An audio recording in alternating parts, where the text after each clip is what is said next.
Bienvenue dans Écho du Monde, le podcast de la Maison des Sciences Humaines de l'ULB. Je m'appelle Fanette Verheyden et aujourd'hui, je vous emmène à la rencontre de celles et ceux qui observent le monde, qui le pensent et qui le racontent autrement.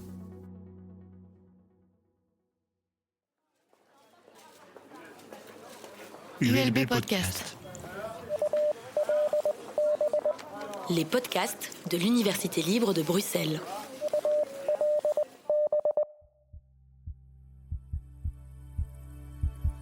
Je vous propose de plonger dans un pan méconnu de notre histoire collective, celui des marraines de guerre. Qui étaient-elles? Pourquoi écrivaient-elles à des soldats qu'elles ne connaissaient pas? Et qu'est-ce que ces lettres nous disent non seulement des guerres, mais aussi de la place des femmes et des liens humains dans les périodes de chaos? Pour nous éclairer, j'ai le plaisir d'accueillir Brice Prince, doctorant en histoire contemporaine à l'ULB et membre des équipes Craig et Americas de la MSH. Il consacre sa thèse à ces échanges épistolaires noués entre femmes et soldats pendant la Première Guerre mondiale. Bonjour Brice. Bonjour Fanette. Merci d'avoir accepté cette invitation. Pour commencer, pourrais-tu nous expliquer ce que l'on entend par marraine de guerre ? Alors les marraines de guerre sont des femmes volontaires, donc qui vont fournir une aide matérielle ou morale aux soldats qui sont sur le front.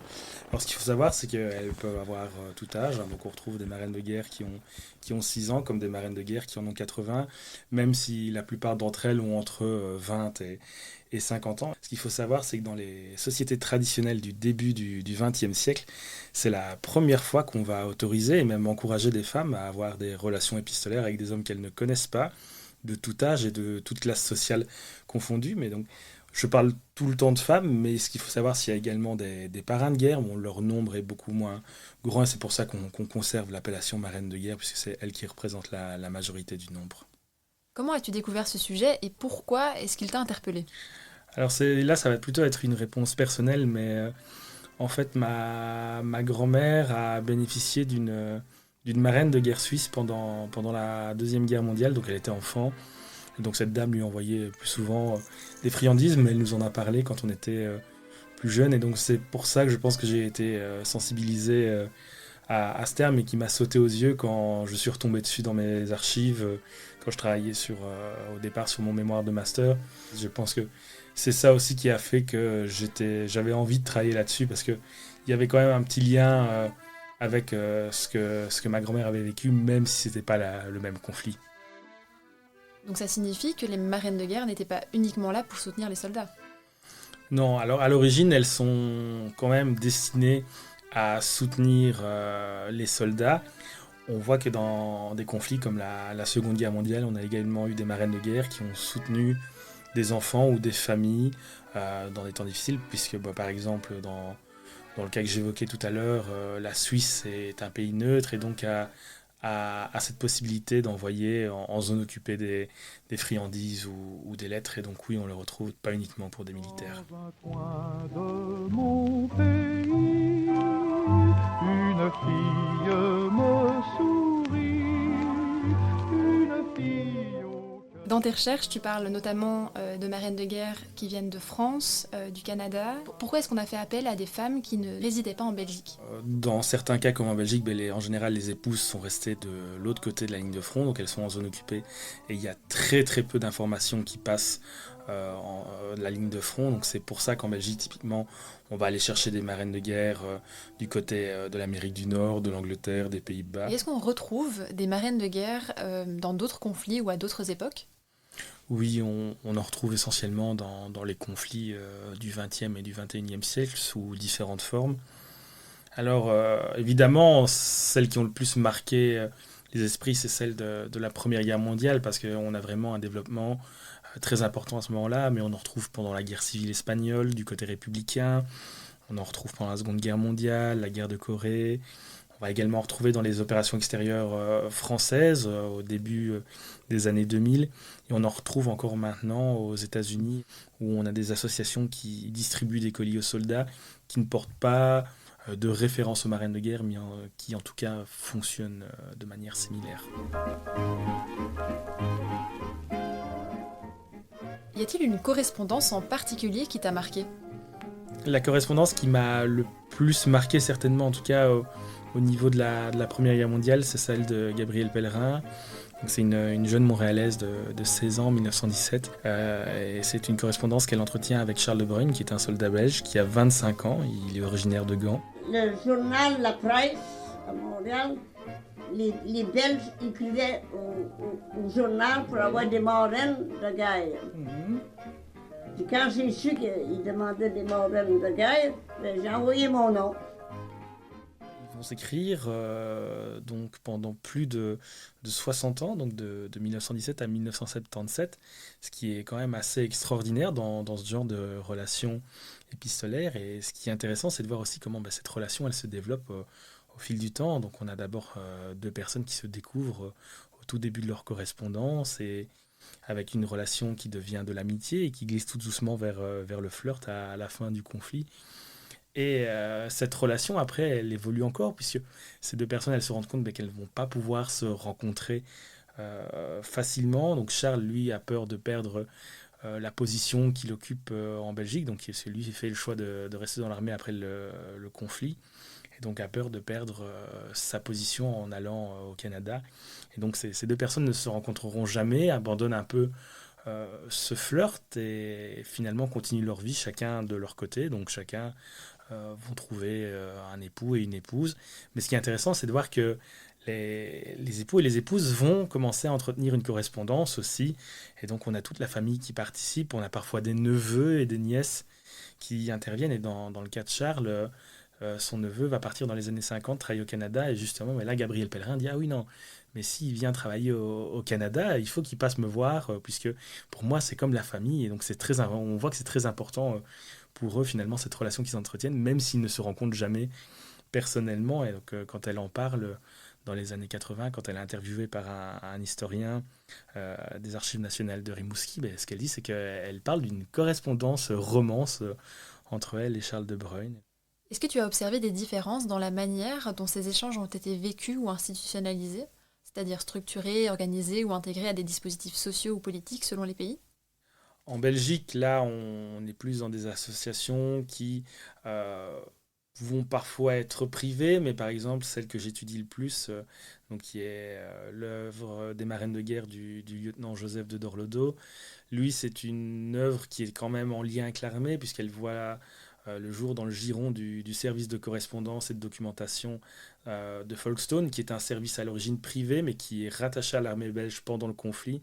Et donc là, on voit qu'il y a quand même l'institution militaire qui est beaucoup plus présente dans le contrôle de ce correspondance, parce que presque toutes ces lettres de marraine sont ouvertes. Et ce service n'hésite pas à remonter les bretelles, soit à la marraine, soit au filleul, si jamais il voit qu'il y a quelque chose pour eux qui dépasse les bonnes mœurs. Et on entend bonnes mœurs ici au sens des sociétés traditionnelles du début du XXe siècle. Et donc, quand on lit ces lettres, parfois on se demande pourquoi est-ce qu'ils ont repris le soldat ou la marraine, alors que pour nous, ça passe très bien d'écrire comme ça, et que pour eux, à l'époque, c'était vraiment très choquant d'écrire des phrases comme ça. Sont passées les femmes, nous qui n'avons pas d'histoire. Pendant les guerres, les femmes ont énormément contribué à l'effort collectif. Elles ont joué de nombreux rôles, tels que celui de marraine de guerre. Est-ce que tu peux nous parler des différents postes clés qu'elles ont occupés ? Alors quand on parle de femmes et de guerre, une des premières images qui nous vient à l'esprit, c'est certainement celle de la victime passive du conflit. Mais ça, en fait, ça vient d'une affirmation très simpliste de dire que la guerre est une affaire d'hommes, donc ce qui est énormément remis en question. Et puis, si on se penche un petit peu sur l'histoire, on se rend compte que ce n'est pas vrai, qu'elles sont présentes partout, dans tous les conflits, que ce soit à l'arrière, donc à des postes destinés aux soins des soldats, qu'elles soient à l'usine, dans les champs, ou même dans des fonctions comme celle de marraine de guerre, mais on les retrouve également sur le front ou proche du front, donc au contact des belligérants, que ce soit pour des activités de renseignement ou de combat, tout simplement. Alors ce qu'on doit ici noter, c'est que dans le XXe siècle, on a l'apparition de corps auxiliaires féminins dans les armées. Alors pendant la Première Guerre mondiale, on en retrouve par exemple dans l'Empire britannique, qui sont parmi les premiers à exister. Pour les États-Unis, il faudra attendre l'année 1942 pour avoir des femmes qui ont des grades similaires aux hommes dans l'armée, mais uniquement dans des fonctions non combattantes, alors qu'on a un très beau contre-exemple en Union soviétique, où là les femmes sont dès 1941 autorisées à être dans des unités combattantes et elles y sont employées massivement tout au long de la Seconde Guerre mondiale. Alors que les femmes ont prouvé être utiles pendant les guerres dans le passé, il subsiste aujourd'hui une résistance institutionnelle à ce qu'elles occupent certains postes, comme aux États-Unis par exemple. Peux-tu nous en parler ? Oui, bien sûr. Alors, déjà pour commencer avec la Belgique, par exemple, il faut attendre 1975 pour que les femmes aient accès à des carrières militaires classiques. Et il faudra vraiment attendre la fin des années 90, début des années 2000 pour qu'elles soient progressivement acceptées dans des unités proches du combat ou en tout cas dans des unités de première ligne. Et on retrouve également des choses similaires aux États-Unis, donc, où les débats sont encore très durs actuellement. Donc, par exemple, il faudra attendre 1993 pour qu'on leur donne accès à des postes de combat dans l'aviation, que ce soit comme pilote de chasse ou comme pilote de bombardier.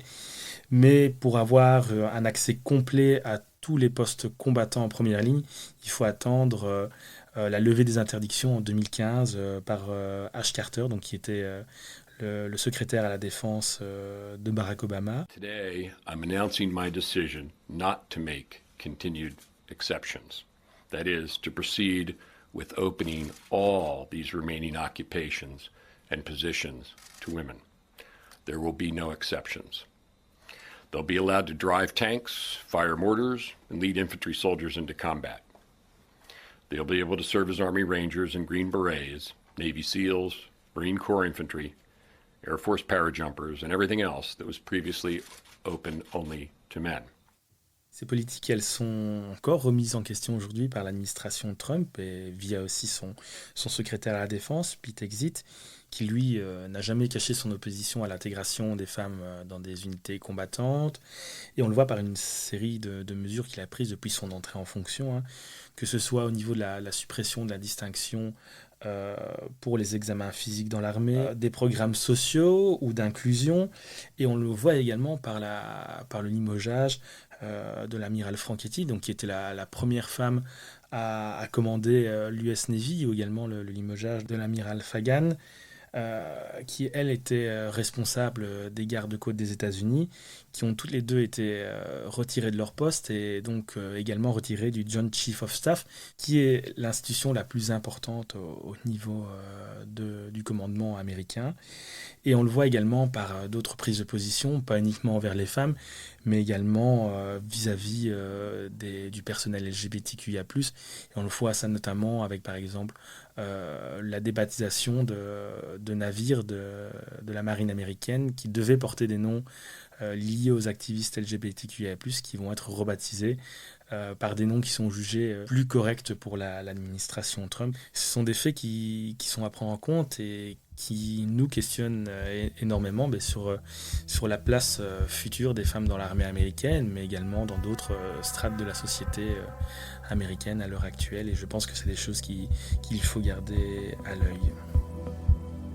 Merci Brice. Cet échange met en lumière l'importance de la place des femmes dans les conflits armés, autant dans le passé que dans le présent, ainsi que les nombreuses difficultés persistantes qu'elles rencontrent pour y être véritablement intégrées. Et merci à vous de nous avoir choisis pour vous accompagner un moment. Si cet épisode vous a plu, n'hésitez pas à en parler autour de vous, à le partager et à vous abonner à Écho du Monde sur votre plateforme d'écoute préférée. À bientôt pour un prochain épisode.